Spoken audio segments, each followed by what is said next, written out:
திமுக குறித்து அவதூறு பரப்பிய கவுன்சிலர் மீது வழக்கு தொடருவோம். திமுக பகுதி கழக செயலாளர் சரத் விக்னேஷ் பேட்டி.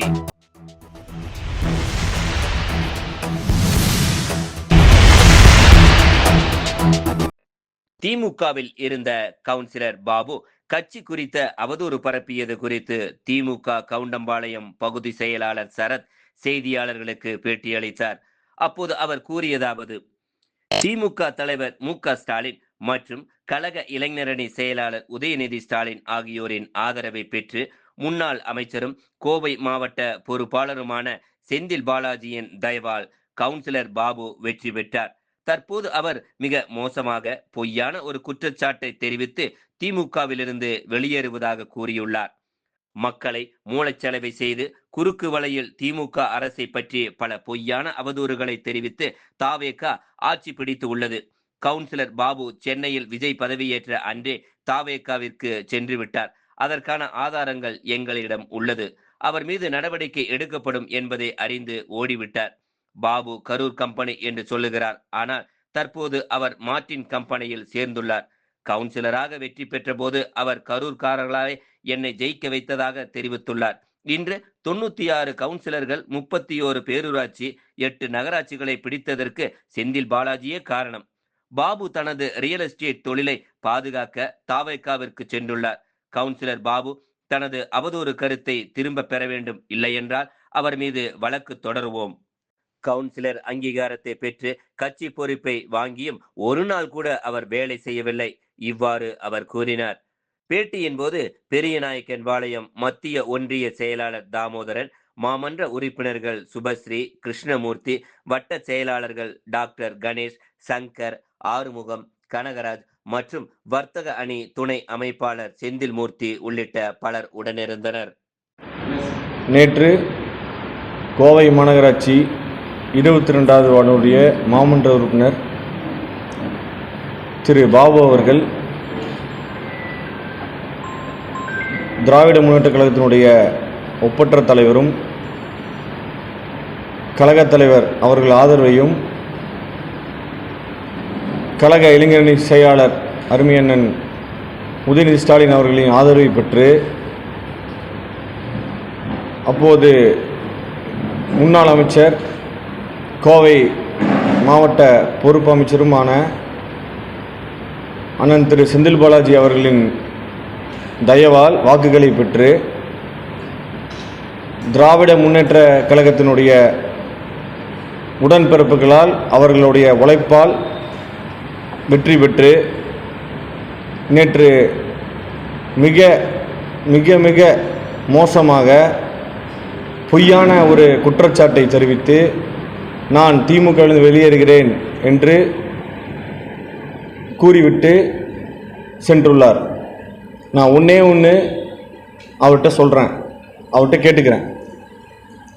அவர் இப்படி ஒரு மட்டமான ஒரு குற்றச்சாட்டை அவர் சொல்லிட்டு போகிறாருன்னா, அவர் இப்போ உங்களுக்கு எல்லாத்துக்குமே நம்மளுக்கு தெரியும், மக்களுக்கு தெரியும், இந்த மக்களை இளைஞர்களையும் சினிமா முகத்தில் மூளைச்சலவை செய்து சிஎம் விஜய் அவர்கள் ஆட்சியை பிடித்து எப்போ அன்னைக்கு பிடிச்சாரோ இல்லை அதுக்கு முன்னாடியே அவர் இன்னைக்கு சிஎம் விஜயை விட தமிழ்நாட்டில் மிக பவரான ஒரு குடும்பம் அப்படின்னு சொல்லி சொன்னால் அது எல்லாத்துக்கும் தெரியும்.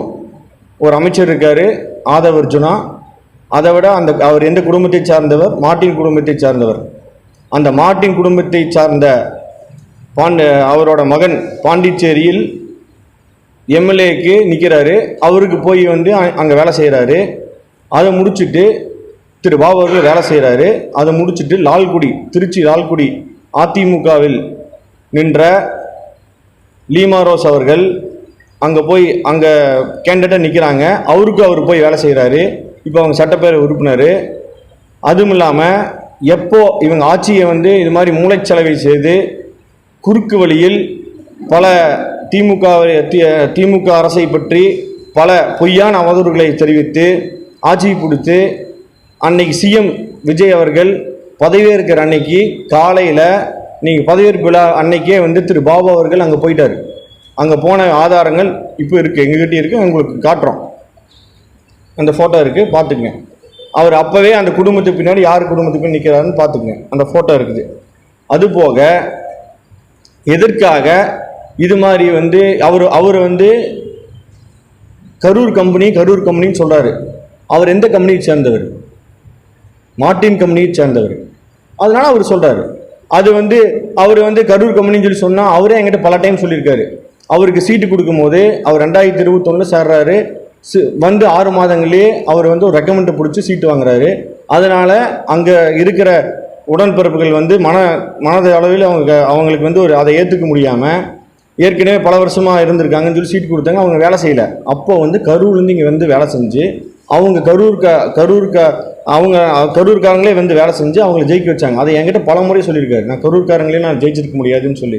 அமைச்சர் செந்தில் பாலாஜி இங்கே இல்லைன்னா நீங்கள் எல்லாருமே சொல்லுங்கள். செந்தில் பாலாஜி அமைச்சர் இங்கே இல்லைன்னா கோயம்புத்தூரில் என்னை போன்று, உதாரணம் நாங்கள் தான், என்னை போன்று எனக்கு 35 வயசு ஆச்சு, என்னை போன்ற இளைஞர்கள் இந்த திமுகவில் வந்து நான் ஒரு பகுதி செயலாளர் இருக்கேன், என்னோடய மனைவி மாமன்ற உறுப்பினராக இருக்காங்க. என்னை போன்று என்னை போன்று பல பேர் இருக்காங்க என்னோடய வயசில். அத்தனை பேர்த்தையும் வளர்த்தி விட்டு இந்த கட்சி வந்து இங்கே ஸ்ட்ராங்காக இருக்குது. 96 கவுன்சிலரு, 31 மாநகர பேரூராட்சி, 8 நகராட்சி. இதை நம்ம பிடிச்சிருக்கோம். யாருனால பிடிச்சோம்? தலைவரோட உழைப்பும் இவரோட களம்தான். செந்தில் பாலாஜின்னு ஒருத்தர் இல்லைன்னா இங்கே கோயம்புத்தூரில் கட்சி வந்து இந்த அளவுக்கு ஸ்ட்ராங்காக வந்திருக்குமா? 0ல் இருந்தோம். 10 தொகுதி போன டைம் இல்லை. இந்த டைம் நம்ம 3 தொகுதி பிடிச்சிருக்கோம். யாருனால பிடிச்சோம்? 8700 கோடி கோவை வளர்ச்சி திட்டத்துக்கு கொடுத்துருக்கோம். கோயம்புத்தூர் அன்னைக்கு எப்படி இருந்துச்சு? கோயம்புத்தூர் 5 வருஷத்துக்கு முன்னாடி எப்படி இருந்துச்சு? அன்னைக்கு ரோடு எப்படி இருந்துச்சு? இன்னைக்கு ரோடு எப்படி இருக்கு? ஏன் இவரோட வார்டு 22வது வார்டு, அதில் அந்த வார்டில் போய் நீங்கள் பாருங்கள், 22 கோடிக்கு வேலை செஞ்சுருக்கு. நாளைக்கு வந்து அது அவர்கிட்டே கேளுங்க. 22 கோடிக்கு வேலை செஞ்சுருக்கோம். அங்கே வேலை செஞ்சுருக்குங்கிறது டேட்டா எங்ககிட்ட இருக்குது.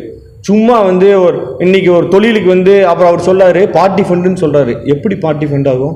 அவரோட வேலைக்கு அவர் கம்பெனி அவர் ஒரு ரியல் எஸ்டேட் கம்பெனி நடத்திட்டு இருக்காரு.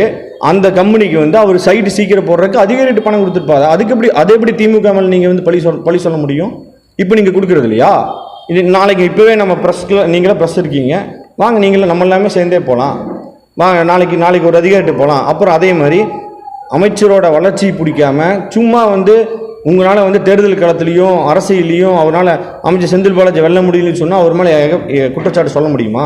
வாங்க நம்ம வேணால் இன்னைக்கு சொல்கிறாங்க. இப்போ அன்னைக்கு வந்து கரூரில் வந்து சிஎம் விஜய் வந்து பாட்டெல்லாம் பாடினார்ல, இப்போ போகலாமா? இப்போவே போகலாம். டைம் இன்னும் ஆகலையில, க்ளோஸ் பண்ணலாம். இப்போவே போகலாம். வாங்க, மணி பெட்டாச்சு, வாங்க போகலாம்.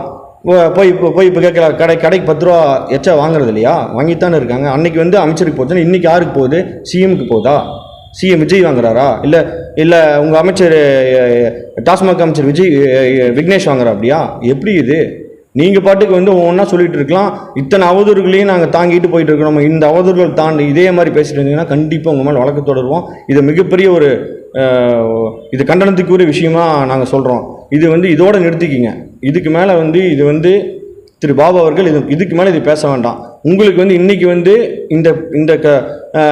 உங்களோட கம்பெனி நடத்தணும், உங்களோட ரியல் எஸ்டேட் போகணும் அப்படின்னு சொல்லி சொல்கிற காரணத்துக்கு வேண்டி இன்றைக்கி நீங்கள் வந்து எல்லா பயனும் அனுபவிச்சுட்டு இன்றைக்கி இன்னைக்கு திமுகலேருந்து விலகிறீங்க. நாளைக்கு எந்த கட்சிக்கு போய் சேருவீங்க, எந்த குடும்பத்தில் இருப்பீங்கன்னு எங்களுக்கு தெரியும்.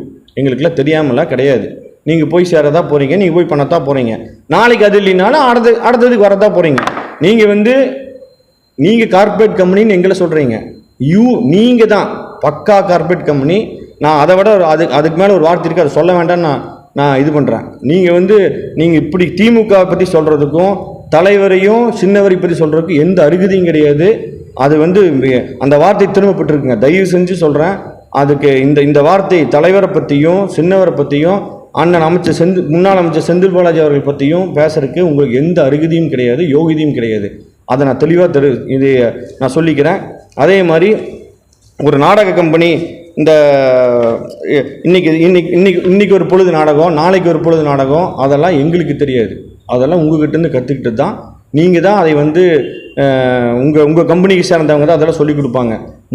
முழுக்க நேற்றுக்கு அவர் சொன்ன அவதூறுகள் எல்லாருமே தயவு செய்து பாபு அவர்கள்கிட்ட மறுபடியும் சொல்லிக்கிறேன், நீங்கள் அதெல்லாம் திரும்ப பெற்றிருக்குங்க. இல்லை என்றால் வழக்கு போட்ட சட்டப்படி சந்திப்போம். ஏன்னா அந்த வார்த்தை ஒவ்வொன்றுமே அவர் வந்து 5 வருஷம் 4.5 வருஷம் முடியும் போது 4.5 வருஷம் வந்து ஒரு பதவியில் இருந்துட்டு அவருக்கு கவுன்சிலர்னு சொல்லி ஒரு கவுன்சிலருங்காட்டி அகிலக அணியில் மாவட்ட அமைப்பாளர் பொறுப்பு போடுறோம். அந்த பொறுப்புக்கு ஒரு நாள் கூட அவர் இங்கே வந்து வேலை செய்யலை. கட்சியை விட்டு நீங்களாம் சொல்லலாம் ஏன் எத்தனை நாள் நீக்கலைன்னு சொல்லி. கட்சி அவர் வந்து தலைவர் வந்து எலெக்ஷன் முடிஞ்சதுக்கப்புறம் ஆய்வுக்குழு ஒன்று அனுப்பிச்சுட்றாரு. அந்த ஆய்வுக்குழுவில் வந்து கம்ப்ளைண்ட் கொடுத்து அவர் கட்சி நாளை இன்னைக்கு இப்போ ஒரு தலைவர் வந்து லண்டனுக்கு வெளிநாடு அவர் போயிருக்குங்காட்டி அவர் வந்தோடனே நடவடிக்கை இருக்கான்னு தெரிஞ்ச உடனே எடுத்துடுவாங்க அப்படின்னு அவர் தெரிஞ்ச உடனே இப்படி ஒரு அவதூறுப்படி உடனே வெளியே போகிறான்னு சொல்லி சொன்னால் நீங்கள் அப்படிலாம் அறிவாளியும் கிடையாது. நீங்கள் ஒன்றும் அந்த வார்டில் போய் இப்போ வேணாம் சேலஞ்ச் பண்ணுறேன், இப்போ அந்த வார்டில் போய் உங்களை யாருன்னு கேட்டால் தெரியுமா? இது வரைக்கும் நீங்கள் அந்த வார்டுக்குள்ளே போயிருக்கீங்களா? பாபுங்கிறது யாருன்னு கேட்டால் தெரியுமா? அமைச்சர் செந்தில் பாலாஜி உங்களை ஜெயிக்க வச்சாரு, அவ்வளோதான். இதை நீங்கள் வந்து இப்படியெல்லாம் ஒரு அவதூறு கருத்தை சொல்லாதீங்க. நானும் தான் சொல்கிறேன். இந்த திமுக நான் ஒரு பலமாக இருக்குது. இப்போ என்னோட பகுதியை சேர்ந்த கவுண்டமலை பகுதி நான் வந்து வேறு கட்சியில் வேறு எந்த கட்சி இருந்தாலும் திமுக தான் எங்கள் பலம். அதை நான் சொல்கிறேன். அதுக்கு பலமாக அது காரணமே அமைச்சர் செந்தில் பாலாஜி தான். நீங்கள் வந்து தலைவரோட உத்வேகம் எங்களுக்கு செந்தில் பாலாஜி அமைச்சர் இல்லைன்னா நாங்கள் இங்கே இல்லை. நீங்கள் எப்படி வந்து கட்சிக்காரங்க ஓட்டு போடலன்னு சொல்லி சொல்கிறீங்க? உங்களை மாதிரி வந்து பச்சோந்தி உங்களை மாதிரி துரோகி தான் நீங்கள் போய் வந்து வேற கட்சிக்கு வேலை செய்வீங்க. அதே மாதிரி எல்லாத்தையும் நினச்சிடக்கூடாது. திமுக தொண்டை அப்படிலாம் வந்து யாருக்கும் அது எங்கள் குடும்ப கட்சி, எங்கள் கட்சி. நீங்கள் வாரிசு அரசியல்னு சொல்லலாம். ஏன் வாரிசு அரசியல் நீங்கள் சொன்னீங்கல்ல 2021 இப்போ வரைக்கும் கவுன்சிலர் தான் இருந்தீங்க. வாரிசு அரசியல் உங்களுக்கு தெரியாதா? வாரிசு அரசியல் கிடையாது, இது குடும்ப கட்சி, குடும்பம். நாங்கள்லாம் ஒட்டுக்காத இருப்போம். நாங்கள் நாளைக்கு வளரணும்னு சொன்னாலும் நாங்கள் தமிழ்நாட்டு மக்களுக்கு வந்து திமுக தான் என்றைக்கு நிற்கும். நாளைக்கு தேர்தல் வச்சாலும் திமுக தான் வரும். இது சத்தியம். இது எங்கே வேணால் நாங்கள் சொல்லுவோம். ஏன்டா மக்கள் ஒரு மோகத்தில் போட்டாங்க, ஏன்டா இது போட்டோன்னு இருக்கு. நிறைய எத்தனை சீர்கேடு நடந்துட்டு இருக்குது, எத்தனை ஒரு பெண்களுக்கு வந்து பாதுகாப்பு சொல்கிறாங்க. எந்த பாதுகாப்பு இருக்குது? ஏதோ ஒன்று சொல்லுங்கள், ஏதோ ஒரு தொழில் சொல்லுங்கள். சரி, நான் இன்னொன்று சொல்ல, லஞ்சமே இல்லைன்னு சொல்கிறாங்களே. நாளைக்கு காலையில் தாலுகா ஆஃபீஸ் போகலாங்களா? வேற எந்த ஆஃபீஸானா நான் கூப்பிட்றேன். ப்ரெஸ் பீப்புள் நீங்களே வாங்க. நான் சாதாரண பொதுமக்களாக போகிறேன். பணம் கொடுக்காம வேலை நடந்துருமா? சும்மா வந்து அதிகாரிக்கு வாங்குறாங்க, மித்தவங்க அதிகாரிக்கு வாங்கினா யார் வேணாம். நீங்கள் உங்கள் வேலைக்கு நீங்கள் போய் கொடுக்குறீங்க, உங்கள் வேலை செய்யறதுக்கு நீங்கள் போய் கொடுக்குறீங்க. அது எப்படி நாங்கள் ஏற்றுக்க முடியும்? நான் எங்கள் மேலே பழி போட்டீங்கன்னா எப்படி நாங்கள் சொல்ல முடியும்? நீங்கள் பார்ட்டி ஃபண்ட் சர்டிஃபிகேட் உங்களுக்கு போலியாக நீங்கள் வாங்கியிருக்கலாம், எதை வேணால் வாங்கியிருக்கலாம். அதுக்கு நீங்கள் இப்படி உங்கள் வேலையை ஸ்பீடு பண்ணுறதுக்கு நீங்கள் வந்து இப்படி அதிகாரிக்கு பணம் கொடுத்துருப்பீங்க, இல்லை வேறு யாருக்கு பணம் கொடுத்து எங்களுக்கு எப்படி தெரியும்? நீங்கள் எங்கள் மேலே எப்படி இது குற்றச்சாட்டு சொல்லலாம்? உங்கள் தொழில் முழுக்க சுயலாபத்துக்காக இது வந்து நேற்றுக்கு வந்து ஒரு கட்டுக்கதையை சொல்லிட்டு ஆதவர்ஜனாவையும் யாரை பற்றி பேசினா அவங்களுக்கு குளிரும், அமைச்சர் செந்தில் பாலாஜனை பற்றி பேசினா அவங்களுக்கு குளிரும். அதுக்கு வேண்டி நீங்கள் வந்து உங்கள் சுயநலாபத்துக்காக சொல்லிட்டு போயிட்டு தயவு செய்து இதோட நிறுத்திக்கணும்னு சொல்லி மறுபடியும் சொல்லி அவருக்கான கண்டனத்தை தெரிவித்து நன்றி. கண்டிப்பாக நான் அவர் வந்து இந்த வார்த்தையை வந்து திருப்பி வாங்கலன்னு சொன்னால் அவர் மேலே வழக்கு தொடரும்.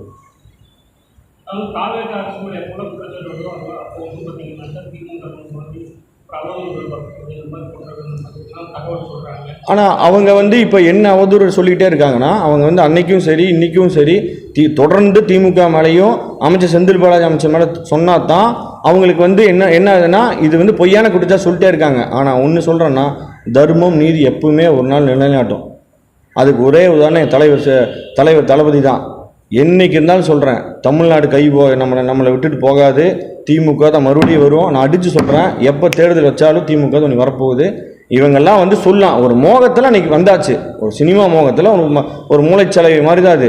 இது ஒன்றையவே திருப்பி சொன்னால் அது வந்து மக்கள்கிட்ட வந்து அவங்களுக்கு எடுபட்ட மாதிரி நினைக்கிறாங்க. அது கூடிய விரைவில் அது அழிஞ்சிரும். மக்கள்லாம் அதை தெளிவாயிட்டாங்க. இப்போது சும்மா சொல்லிட்டுருக்காங்க. இப்போ ஒன்றும் 100 கோடி பழனிகள் சொல்கிறாங்க. எல்லாமே அவங்க ஊரில் நாம இருக்கா? இல்லை எத்தனை ரேப் நடந்துருச்சு இப்போ அவருக்கு வந்ததுக்கப்புறம்? டெய்லி திறந்தாலும் அப்படி தான் இருக்குது. எந்த நியூஸ் பேப்பர் காலையில் பார்த்தா அப்படி தான் இருக்குது. சிங்கப்படை இது சிங்கப்பெண் படைங்கிறாங்க. எங்கே சிங்கப்பெண் படைனாலாம் இந்த ஊரில் தான் இருக்கிறேன், ஒரு நாள் கூட பார்த்ததில்லை. இதெல்லாம் சும்மா வந்து நம்ம அவர் இன்னுமே சினிமா மோத மக்கள் நம்பிடுவாங்கன்னு நினச்சிட்டு இருக்காங்க. அப்படிலாம் கிடையாது. எங்கள் தலைவர் யதார்த்தமாக இருந்துட்டார். அதுதான் ஒரு பெரிய தப்பு. அது வந்து நாங்கள் திருத்திக்குவோம். அதையே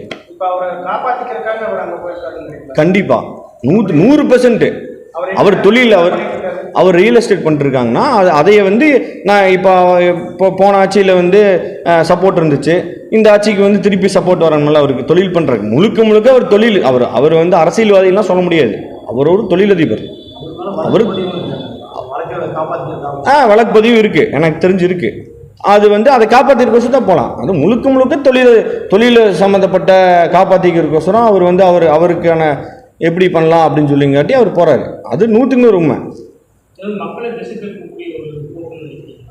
கண்டிப்பாங்க மக்களை வந்து அவங்க எப்படி திசை திருப்பலாம் அப்படின்னு சொல்கிறாங்க. ஆனால் ஒன்றும் இல்லைண்ணா, எதா இருந்தாலுமே அமைச்சர் என்ன காரணமாக இருந்தாலும் திமுக எதா இருந்தாலும் திமுக இன்னைக்கு சொல்லிட்டு போனால் தான் அங்கே கேட்டில் விடுவாங்க, இல்லைன்னா கேட்டில் வெளியே நிறுத்திடுவாங்க.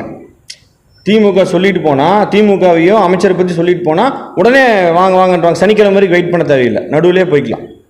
சனிக்கிழமைனால ஒரு கூட்டத்தை கூப்பிடுவாங்கன்னா அதுக்கெல்லாம் தேவையில்லை. அவங்க நம்ம நடுவிலே கூப்பிட்டுக்குவாங்க, புதன்கிழமையோ அப்படியே கூப்பிட்டுக்குவாங்க. அதுதான் அது இதுக்கு சொல்கிறேன்.